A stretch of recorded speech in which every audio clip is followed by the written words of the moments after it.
बालकः बालकाः बालिका बालिकाः लेखनी लेखन्यः पुस्तकं पुस्तकानि सुधाखण्डः सुधाखण्डाः शिलाखण्डः शिलाखण्डाः वृक्षः वृक्षाः कुञ्चिका कुञ्चिकाः उत्पेटिका उत्पेटिकाः द्विचक्रिका द्विचक्रिकाः पिपीलिका पिपीलिकाः द्रोणी द्रोण्यः कूपी कूप्यः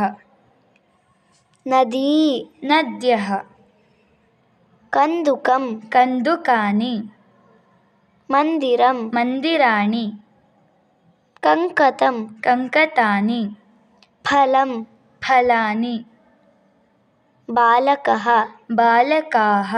बालिका बालिकाः लेखनी लेखन्यः पुस्तकं पुस्तकानि